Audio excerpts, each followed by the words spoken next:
Hello everyone. ঠাকুর বাড়ির বিখ্যাত অনেক রান্নাই আছে, তো তার মধ্যে একটা অন্যতম রান্না হলো চাল পটল।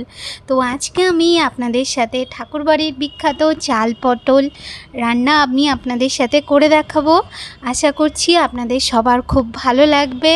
তো সবাই কেমন আছেন? আমি অনেক ভালো আছি। আর সৌমিস কিচেনে সবাইকে অনেক স্বাগত। তো চলুন দেখে নিই এই চাল পটল বানানোর জন্য আমাদের কী লাগছে।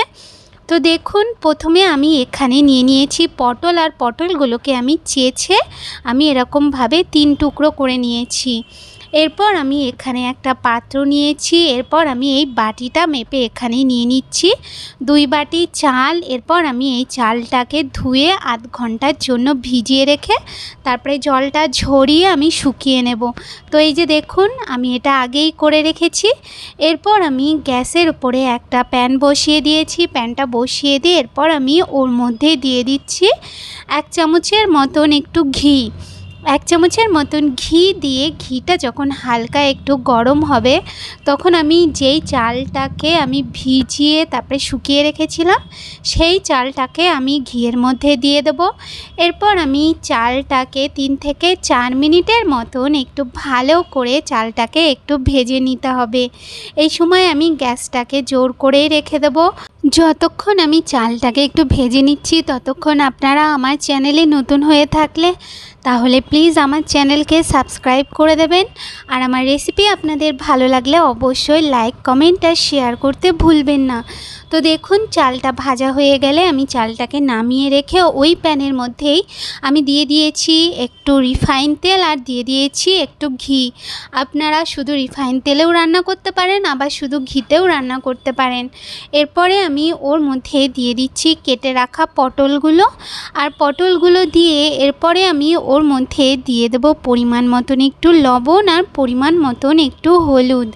লবণ আর হলুদটা দিয়ে এরপর আমি ভালো করে পটলগুলোকে একটু ভেজে নেব। আর এই যে রেসিপিটা না, এই রেসিপিটা কিন্তু আপনারা নিরামিষ দিনেও রান্না করতে পারেন। একবার ট্রাই করে দেখতে পারেন যারা এই রেসিপিটা জানেন না, খুব সুন্দর খেতে হয়। তো দেখুন, এখানে পটলগুলো ভাজা হয়ে গেছে। পটলগুলো ভাজা হয়ে গেলে এরপরে আমি পটলগুলোকে তুলে একটা আলাদা পাত্রে নিয়ে নেব। আচ্ছা, এখানে একটা কথা বলি, যদি 500 গ্রাম চাল হয় তাহলে কিন্তু 300 গ্রাম পটল নেবেন। তো সেই বুঝেই কিন্তু পটলের মাপটা নিয়ে নেবেন। তো দেখুন, এখানে পটলটা তোলা হয়ে গেলে এরপর আমি ওই তেলের মধ্যেই দিয়ে দিচ্ছি শুকনো লঙ্কা, তেজপাতা। এখানে আমি দিয়ে দিচ্ছি একটু দারচিনি, লবঙ্গ আর এলাচ ফোড়ন। এরপর আমি হালকা একটু নাড়িয়ে চাড়িয়ে নেব। হালকা নাড়িয়ে চাড়িয়ে নিয়ে এরপরে আমি ওর মধ্যে দিয়ে দিচ্ছি একটা টমেটো। এখানে আমি একটা টমেটোকে কেটে দিয়ে এরপরে আমি ওর মধ্যে দিয়ে দেব 1/2 চামচের মতন একটু জিরে গুঁড়ো। এখানে আমি দিয়ে দিচ্ছি পরিমাণ মতন একটু হলুদ, আর আমি এখানে দিয়ে দিচ্ছি 1/2 চামচের মতন একটু শুকনো লঙ্কার গুঁড়ো। এরপর আমি এবার মশলাটাকে ভালো করে একটু কষিয়ে নেব। আর এখানে যদি মনে হয় যে মশলাটা পুড়ে যাওয়ার সম্ভাবনা আছে, তাহলে ওর মধ্যে হালকা করে একটু জল দিয়ে দিতে পারেন। তো এই যে দেখুন, এই সময় আমি গ্যাসটাকে কমিয়ে দিয়ে মশলাটাকে ভালো করে কষিয়ে নিয়েছি। মশলাটা আমার কষানো হয়ে গেলে এরপরে আমি ওর মধ্যে দিয়ে দিচ্ছি ভেজে রাখা পটলগুলো, আর আমি এখানে দিয়ে দিচ্ছি ভেজে রাখা চাল।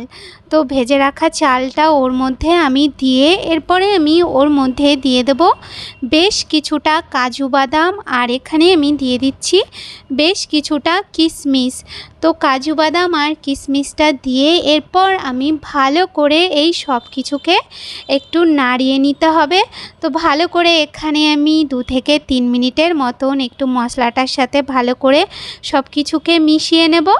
ভালো করে সব কিছু মেশানো হয়ে গেলে এরপরে আমি ওর মধ্যে দিয়ে দেব জল। তো এখানে আমি যেই বাটিটা মেপে আমি চাল নিয়েছিলাম, তো এখানে আমি 2 বাটি চাল নিয়েছিলাম, তো প্রত্যেক বাটির হিসাবে আমি 2 বাটি করে জল নেব, মানে আমি 4 বাটি জল নেব। তো এখানে আমি 4 বাটি জল নিয়ে নিয়েছি। তো এইভাবে যদি আপনারা জল দেন তাহলে কিন্তু একদম জল থাকবে না, আর পুরো মাপ মাপ ঠিক মতন হয়ে যাবে। তো দেখুন এখানে জলটা দেয়া হয়ে গেলে এরপরে আমি ওর মধ্যে দিয়ে দেব পরিমাণ মতন একটু লবণ, আর আমি এখানে দিয়ে দিচ্ছি হাফ চামচের মতন একটু চিনি, আর এখানে আমি দিয়ে দিচ্ছি 4-5টার মতন কাঁচা লঙ্কা। এরপর আমি হালকা একটু নাড়িয়ে চাড়িয়ে নেব। হালকা একটু নাড়িয়ে চাড়িয়ে নিয়ে এরপরে আমি ঢাকা দিয়ে আমি 10 মিনিটের মতন একটু হতে দেব।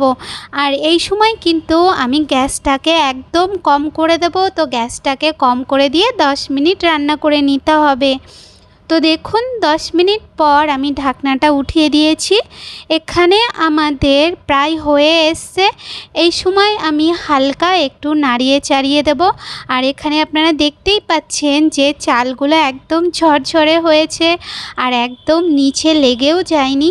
তো এই সময় আমি ওর মধ্যে দিয়ে দেবো একটু 1 চামচের মতন একটু গোলাপ জল। তো গোলাপ জলটা আপনারা দিতেও পারেন, নাও দিতে পারেন, কিন্তু গোলাপ জলটা দিলে তাহলে ওর স্মেলটা খুব সুন্দর আসবে। তো গোলাপ জলটা দিয়ে আমি হালকা করে আবার একটু নাড়িয়ে নিচ্ছি। তো নাড়িয়ে নিলেই আমাদের তৈরি হয়ে যাবে চাল পটল। তো এই রেসিপিটা আপনারা অবশ্যই ট্রাই করবেন, নিরামিষ দিনের জন্য পারফেক্ট একটা রেসিপি। সবাই ভালো থাকবেন, দেখা হচ্ছে নতুন রেসিপির সাথে। ধন্যবাদ।